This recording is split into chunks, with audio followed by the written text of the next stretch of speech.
அன்பு நண்பர்களே, அனைவருக்கும் அன்னை சமையல் உமாவின் அன்பான வணக்கங்கள். இன்னைக்கு அன்னை சமையலில் பார்க்க போகிறது சக்கரை பொங்கல். கோவிலில் கொடுக்குற சக்கரை பொங்கல் எல்லாருக்கும் ரொம்ப பிடிக்குங்க. வீட்டிலேயே அதே மாதிரி எப்படி செய்யலான்றதை பார்க்கலாம்.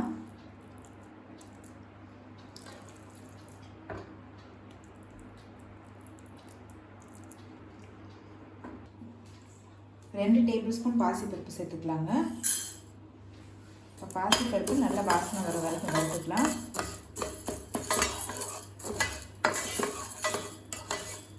பாசிப்பருப்பு வறுத்துட்டு பொங்கல் செஞ்சிங்கன்னா டேஸ்ட் ரொம்ப நல்லா இருக்குங்க.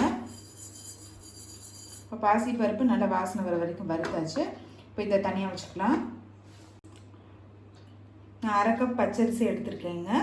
பொங்கலுக்கு பச்சரிசி யூஸ் பண்ணிங்கன்னா டேஸ்ட் ரொம்ப நல்லா வருங்க. நான் மெஷரிங் கப்பில் 1/2 கப் எடுத்திருக்கேன். நீங்கள் விருப்பப்பட்டீங்கன்னா எந்த கப் வேணால் யூஸ் பண்ணிக்கலாங்க. டம்ளர் கூட யூஸ் பண்ணிக்கலாம். அதிலே தண்ணி, வெல்லம் அதெல்லாம் எடுத்துக்கோங்க. அப்போ தான் கரெக்டாக இருக்கும். இது கூடவே வறுத்து வச்சுருக்க பாசிப்பருப்பு சேர்த்துக்கலாம். அரிசியையும் பாசிப்பருப்பையும் நல்லா கழுவிக்கலாங்க. இப்போ அரிசியும் பாசிப்பருப்பையும் நல்லா கழுவியாச்சுங்க. இப்போ இதை வேக வச்சுக்கலாம். இப்போ நம்ம எடுத்துருந்தோம் இல்லையா, அதே கப்பில் 4 கப் தண்ணி சேர்த்துக்கலாம். 1க்கு 4 மடங்குன்ற அளவில் தண்ணி சேர்த்துக்கோங்க. அப்போ தான் பொங்கல் நல்லா பொழிவாக வரும். இப்போ அரிசியையும் பாசிப்பருப்பையும் சேர்த்துக்கலாம். இப்போ மூடி போட்டு குக்கர்லேருந்து 5 விசில் வந்தோடனே இறக்கி வச்சிடலாம். அரிசியும் பருப்பும் வேகிறதுக்குள்ளே வெல்லத்தை கரைச்சிக்கலாங்க. நம்ம எடுத்துருக்க அதே கப்பில் 2 சேர்த்துக்கலாம்.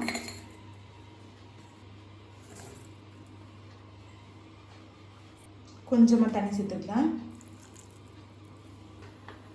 இப்போ வெல்லம் நல்லா கரையிற வரைக்கும் வெயிட் பண்ணலாங்க.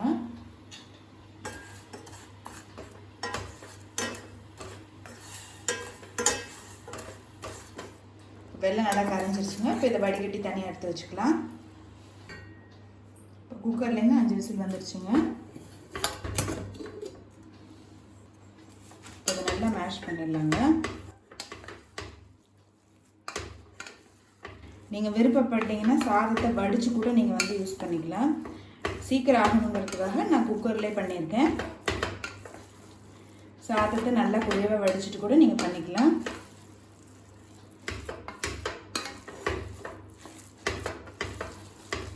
இப்போ சாதத்தை நல்லா மசிச்சாச்சுங்க. அடுத்தது நம்ம வடிகட்டி வச்சுருக்க வெள்ளை கரைசலை இதில் சேர்த்துக்கலாம்.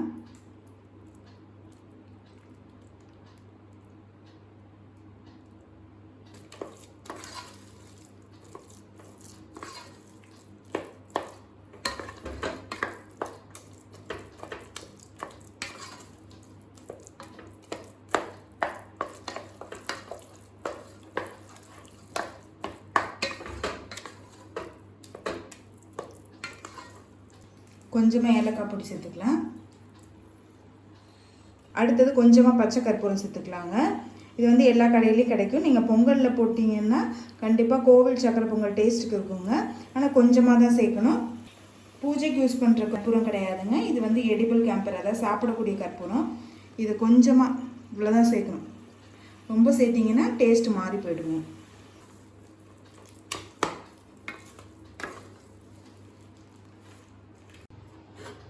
தேவையான அளவு நெய் சேர்த்துக்கலாம். ஒரு 1/4 கப் நெய் சேர்க்குறேங்க. இப்போ கொஞ்சமாக முந்திரி சேர்த்துக்கலாம்.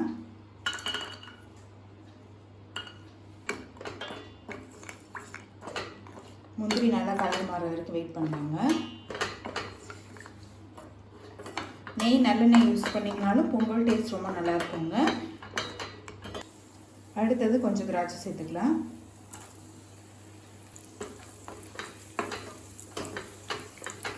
ரெண்டுத்தையும் நல்லா வறுத்தாச்சுங்க. இப்போ நம்ம பொங்கலில் சேர்த்துக்கலாம்.